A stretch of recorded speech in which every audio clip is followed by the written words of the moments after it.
Kalau kita fikir dari segi logiknya, mata ayak tu main daripada tengah-tengah lautan, ada pulau kecil, ayak tu ayak masin, tapi ayak tu sesuai untuk diminum. Dengan makan buah delima itu, dengan meminum air yang Allah Ta'ala anugerahkan kepada dengan satu pancaran mata air itu, dia boleh makan, boleh minum, boleh hidup dan boleh beribadah kepada Allah selama 500 tahun. Semasa dia beribadah, dia sentiasa berdoa kepada Allah, ya Allah, ya Tuhanku, Engkau matikanlah aku dalam keadaan aku sedang sujud kepadamu. Hamba Allah ni dia minta Allah, bila dia mati dalam keadaan sujud. Berapa tahun dia minta doa? 500 tahun. Kalau kau nak matikan aku, ya Allah, matikanlah aku dalam keadaan sujud kepadamu, ya Allah. Maka Allah Subhanahu wa ta'ala memakbulkan doa dia sampai ajalnya dia mati dalam keadaan sujud. Maka Allah Ta'ala bukan perintah malaikatnya, wahai malaikatku, engkau ambillah hamba-Ku ini yang telah beribadah kepadaku selama 500 tahun, yang berdoa supaya aku matikan dia dalam keadaan sujud kepadaku, dia telah mati. Kau ambil jasad dia ni, kau masukkan dia ke dalam syurgaku dengan rahmatku. Minta malaikat ambil si mati tadi, masuk dalam syurga dengan apa? Dengan rahmat Allah. Jangan lupa perkataan rahmat. Maka dalam apa yang diceritakan oleh Nabi SAW ahli itu, ringkas cerita, bila Allah perintahkan malaikat ambil si mati ahli ibadah yang beribadat ke Allah 500 tahun tadi masuk ke dalam syurga Allah dengan rahmatku, kata Allah, tiba-tiba Allah Ta'ala bagi si mati tadi boleh cakap. Dia kata, wahai Allah, wahai Tuhanku, aku layak masuk ke dalam syurga-Mu karena ibadah yang kulakukan selama 500 tahun. Aku ni layak masuk dalam syurga-Mu sebab apa? Sebab aku buat ibadah selama 500 tahun. Maka Allah Ta'ala perintah malaikat suruh masukkan kerana rahmatku, kata Allah. Tapi dia kata, aku dimasukkan ke dalam syurga-Mu kerana layak aku masuk syurga sebab aku buat ibadat kepada-Mu lama 500 tahun. Bila dia kata macam tu, Allah Subhanahu wa ta'ala perintahkan, wahai malaikatku, engkau campakkan hamba-Ku ini ke dalam neraka-Ku. Engkau campakkan hamba-Ku ini ke dalam neraka-Ku. Bila dia dengar Allah Ta'ala mengarahkan malaikatnya untuk mencampakkannya ke dalam neraka Allah, lalu dia sedar. Dia kata, ya Allah, aku takut untuk menghadapi ancaman, siksaan dan bakaran api neraka-Mu, ya Allah. Engkau ampunkanlah dosaku, ya Allah, dan Engkau masukkanlah aku ke dalam syurga-Mu dengan rahmat-Mu, bukan karena amal ibadat yang kulakukan selama 500 tahun. Nak menunjukkan kepada kita bahawa kita kena sentiasa memohon rahmat daripada Allah. Sebab kalau nak kira kita buat ibadat, lama mana sangat kita buat ibadat. Berapa orang daripada kalangan kita yang bangun pagi sebelum waktu subuh untuk melakukan solat tahajud sekurang-kurangnya 2 rakaat? Mungkin tak ada. Semenjak sebulan yang lalu mungkin tak ada seorang pun daripada kalangan kita yang bangun awal setengah jam sebelum masuk waktu subuh, ambil wuduk, solat tahajud, solat hajat, doa ke Allah sebelum masuk waktu subuh. Mungkin tak ada. Hamba Allah ni dia beribadat 500 tahun. Maka maknanya ibadat yang kita lakukan terlalu sedikit. Maka apa yang kita harapkan ialah rahmat daripada Allah Subhanahu wa ta'ala agar memasukkan kita ke dalam syurga-Nya, insyaAllah. Minta doa banyak-banyak. Sebab kesilapan kita banyak, dosa kita banyak. Dan ayat tadi bila kita nak masuk dalam syurga Allah, Allah Ta'ala cerita untuk kita keadaan di syurga. Inna ashabal jannati yawma fi syughulin fakihun. Inna ashabal jannah, sesungguhnya penghuni-penghuni syurga. Andaikan, bayangkan penghuni-penghuni syurga tu kita yang ada dalam masjid di Hamilton pada pagi ini. Allah kata sesungguhnya penduduk-penduduk penghuni-penghuni syurga al-yawm, pada hari ini. Hari apa? Yaumul jaza, pada hari pembalasan. fi syughulin fakihun, sentiasa sibuk. Macam mana pula dalam syurga sibuk pula lah. Sibuk nak kena pergi kerja kan, tak payahlah. Sibuk nak kena balik Malaysia cari bahan nak buat tesis ke, tak payahlah. Sibuk nak bangun sembahyang malam tahajud, tak payahlah. Sibuk nak buat solat sunat banyak-banyak, tak payah dah. Sibuk nak buat apa? Sibuk nak puasa sunat Isnin Khamis, tak payah dah. Tapi sibuk macam mana?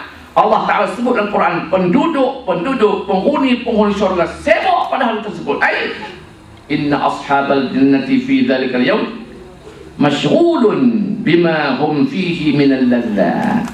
Kita sibuk kerana menikmati kelazatan wan na'im dan segala nikmat-nikmat syurga yang Allah sediakan untuk penghuni syurga. Itu sibuk di situ. Fi syughulin, sibuk apa? Sibuk kerana menikmati kenikmatan yang Allah sediakan untuk hamba-hambanya yang dipilih dan layak untuk menjadi ashabul jannah. Masya-Allah. Jadi sibuk dengan lazat, macam-macam kelazatan yang Allah Subhanahu wa taala anugerahkan kepada penghuni syurga. Antara nikmat dan kelazatan yang Allah Taala bagi kat kita di syurga itu nikmat buah-buahan. Nikmat buah-buahan. Di sini kita duduk pergi kutip buah-buah. Pisang kaki. Buah-buah lagi, macam-macam kita sibuk. Di akhirat itu, kalaulah kita ni dah layak jadi ahli syurga, Allah Ta'ala kata kamu tak payah mencari lah. Dalil dia, bukti dia bahawa kita nak makan buah apa pun Allah Ta'ala anugerahkan untuk kita dalam syurga. Tengok ayat yang kita baca. Hum wa azwajuhum fi zilalin 'alal ara'iki muttaqi'un. Tadi ayat 55, lalu kita pindah, kita hijrah ke ayat 50-nya. Allah kata hum, mereka itu. Hum, mereka itu dhamir yang panggil ganti nama. They, mereka itu semua. Siapa dia mereka itu? Ashabul jannah, penduduk syurga. Wa azwajuhum, dan istri-istri mereka. Jadi kita kena doa bagi istri kita semua masuk syurga. Kalau istri kita tak boleh masuk syurga, Allah Ta'ala ganti dengan yang lain. Hurul Ain. Apa dah Hurul Ain? Bidadari. Kimisnyum ya bidadari. Semua anak bidadari, insya-Allah. Allah Ta'ala bagi bidadari. Dengar. Mereka itu siapa dia? Mereka itu orang-orang yang Allah Ta'ala pilih jadi ahli syurga. Bukan orang lelaki saja, orang perempuan pun boleh jadi syurga. Bukti dia, wa azwajuhum, dan istri-istri mereka. Jadi istri-istri di belakang sana kena ingat bahawa ada juga istri yang tak layak masuk syurga. Dalil dia, istri Nabi Nuh alaihi salam kafir, tempat dari dalam neraka. Na'udzubillahi min zalik. Ada juga suami yang masuk syurga, ada juga istri yang masuk syurga, dan suami masuk neraka. Contohnya istri kepada Fir'aun. Dia beriman dengan kerasulan Nabi Musa alaihissalam. Dia jadi orang perempuan yang beriman, masuk syurga. Suami dia menjadi ahli neraka yang kekal di dalam neraka. Na'udzubillahi min zalik. Jadi kita doa supaya kita sebagai para suami dan istri-istri berdoa, suami istri Allah Ta'ala anugerahkan syurga untuk kita. Fi zilalin, orang-orang yang duduk dalam syurga, yang sibuk dengan layanan istri-istri mereka. Fi zilalin, sentiasa berada di bawah lembayung ataupun naungan syurga.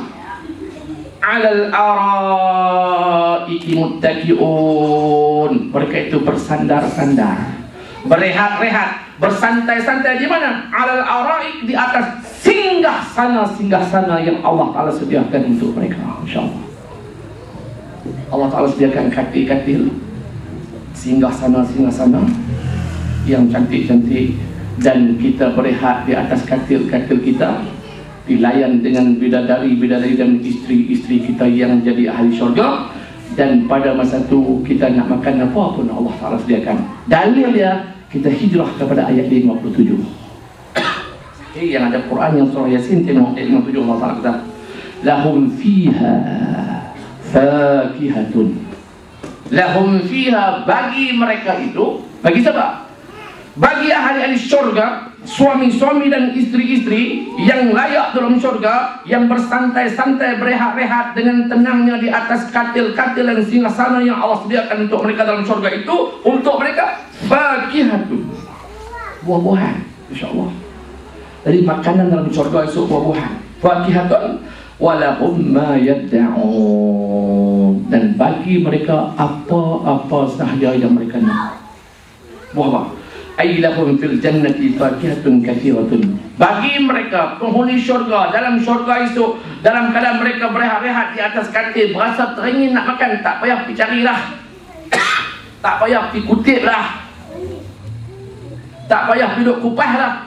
Lahum fiha fakihatun, yani fakihatun katsiratun, banyak buah-buahan, berbagai-bagai jenis buah-buahan, min kulli anwa'il fawakih, dari pelbagai jenis buah-buahan. Masya Allah. Kalau kita baca dalam tafsir, kita rasa nak makan apa? Buah-buah anggur. Buah-buah akan terjuntai keluar di celah-celah apa? Celah-celah kita punya tirai kita di kaki kita, insya Allah. Siap terhidang. Kalau di dunia ni susah, orang lain duk makan buah durian di 24, kita nak makan tak sampai tangan, duit tak cukup, takut lari bajet.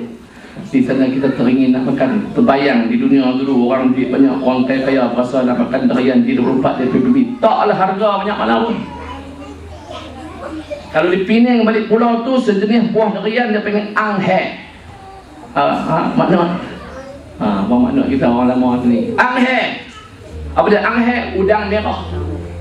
Kita koyak dia punya apa nama tu, apa nama dia punya pangsa dia tu, kita akan dapat tengok apa isi dia. Masya Allah. Apa tidur? Kucing tidur. Kucing tidur. Nama isi dia tu kucing tidur. Color dia orange, macam dengan udang kena bakar tu. Dia panggil anghe. Sekilo 30 ringgit. Sebiji 5 kilo, 5 kali 30 ringgit, 150 ringgit sebiji. Larat kan kita nak beli? Tak mampu nak beli. Di syurga Allah Ta'ala kata apa? Lahum fiha fakihatun wa lahum ma yad'un. Apa yang terlintas, apa yang terbayang, apa yang terlintas dalam benak pemikiran aku berasa nak makan, Allah Ta'ala sediakan. Sebab ini merupakan jaminan Allah dalam Quran. Lahum fiha fakihatun wa lahum ma yad'un. Masya Allah. Saya nak pilih satu ayat lagi untuk pagi ini.